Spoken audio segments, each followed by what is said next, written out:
Hyperia is completely finished with the last bit of the lift hill going in. Alton Towers and Thorpe Park have both released their brand new maps and so much more. Hello guys, welcome back to Theme Park Thrills. My name's William and today we've got so much to talk about. But before we do, don't forget to like and subscribe. So let's start off by going to the Hyperia site. Hello guys, welcome back to Theme Park Thrills. As you just saw in the intro, we are at the one, the only Hyperia site. So I'm going to flip you guys around and then we will see this awesome roller coaster. Okay guys, so here we are. Look at the outer bank turn for the first element. Here's the brake run in front of us. You can't quite see this wave turn, just follow my finger, there's the wave turn. There is the massive, there is the massive two inversions behind the trees. I don't know how well you can see it, there's massive one there, the dive loop, and then up there's the non-inverting Immelman. I don't know, try and get a better angle of that. It's up there, is the non-inverting Immelman. There is the lift hill. The last bit of lift hill track is on site. However, I can't really get a good view of it. It's probably going to go off on Monday, but look at that first drop, just the way that it spins around. Honestly, it's going to be such a good ride. As I said before, the outer bank turn right behind there, and brake run. Let's try and get a better view. So here's just a better view of that first inversion drop, or outward bank. Because look, if you look, it comes out outwards and you turn through it, so it's an inversion. There is another look at the first drop, just with my finger. It's not really focusing on it. That's just how you can see the sheer scale of the inversion. Like, look, all the way out here, and then that's the inversion, first inversion. Brake run just below me, wave turn as well, as I said before, just put my finger. Honestly, the station over there, the back of the station. So yeah, there's so much going on here. Just another brief overview from this angle. Honestly, I can't wait to ride this soon, in probably May or something. So from the last clip you just saw from the Hyperia construction site, obviously quite a lot's going on, and hopefully it gives you an idea for the scale of this monumentous ride. However, since then the top of the lift hill has gone in, as you can see on screen now, and the shops have continued work and lots of plants have been planted. Now, let's move on to the map. I might share a little secret about Hyperia. Let me just go. Okay guys, so here is Thorpe Park's brand new map for the 2024 season. So as you can see on screen now, just above my cursor, Nemesis Inferno's volcano looks absolutely amazing. Now down to the right, again just above my cursor, you can see the Swarm's fire effect. Does that potentially mean it will be back for the 2024 season? Now as I was looking over this map for anything that was potentially new that hasn't been announced, looking in the Amity area, that was a bit of a mouthful, you can see new for 2024 Cape Cod fish and chips.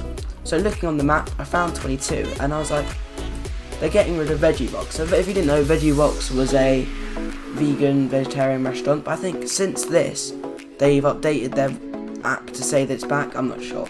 But yeah, they're adding a fish and chip restaurant. Thorpe Park did used to have a fish and chip shop up here, and yeah, it was a fish and chip shop, but now it's Ben & Jerry's, obviously, as probably many of you know. Now, over here to the left, you can see Hyperia. Number one is the Hyporium, which is basically, as it says here, celebrate your newfound fearless with a Hyperia souvenir. And then number two, new Cloud9 treats, which is take a flavor to new heights with these golden desserts. Basically another pop-up restaurant that sells sweet stuff. Then number three is Burger King. So before I show you the trains, something I just realised now is that Samurai and Saw have been grouped into their own area. So that means, I guess, the red and black and Saw will go together. And I've been thinking this for years now, because Saw and Samurai could be together as like both of Jigsaw's traps.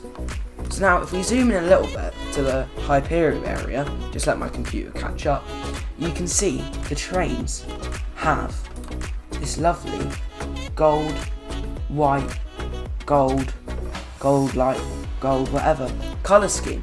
This could be a potential sign of what the trains look like before the park even announce them. Now here you can see the shoebox station, or the cuboid station, which is a bit underwhelming for a park such as Thorpe Park with such a nice station like Nemesis Inferno up above, but for a ride this good I'm willing to take the risk.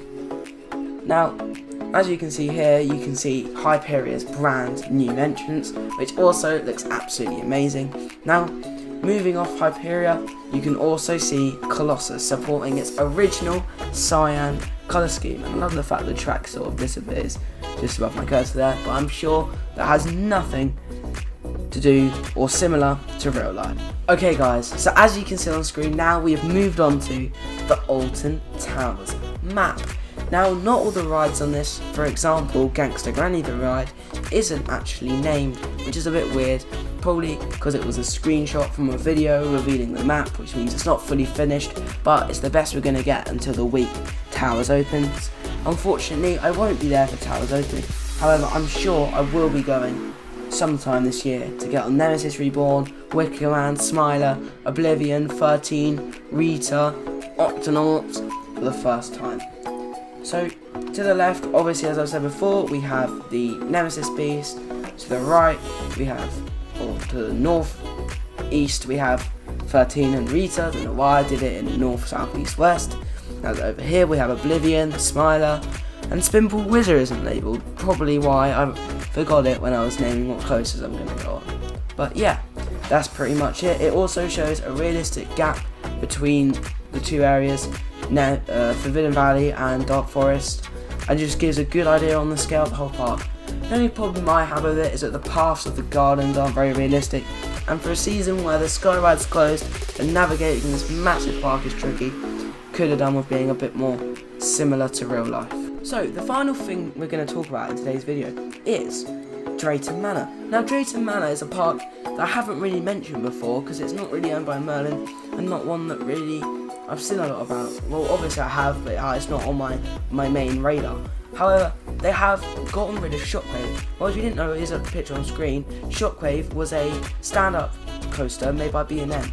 They've changed it to a sit-down coaster with a height requirement of 1.2 with inversions.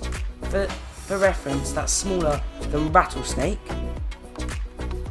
World of Jumanji, Mandrill Mayhem, and I know this isn't a good example, but the Swarm. It's a tiny height limit for a ride within versions, and they have, as you can see on screen now, renamed it to the Wave. Honestly, I think it's a great change for Drayton Manor, as they are going in a direction that away from the thrill market, as they got rid of Apocalypse, they got rid of obviously Shockwave, and lots of other thrill rides across the park, and making it a much more themed family thrill experience. And they're also building, I don't think I mentioned this before, an intimate multi-launch. Now, as you can see on the screen now, this video is from Digital Dan, but it's a very complicated layout, and it's got a gold colour scheme. Like one other park coming to the UK this year, one better coaster, Hyperia. I'm joking, we're not talking about that. Talk about that so much on this channel. But yeah, it does look really good and will be the first intimate multi-dimensional coaster in the UK. So, I've run out of things to talk about for today's video, and it's been really nice talking to you all again. So I'll see you guys next time, and don't forget to get out there and keep on riding.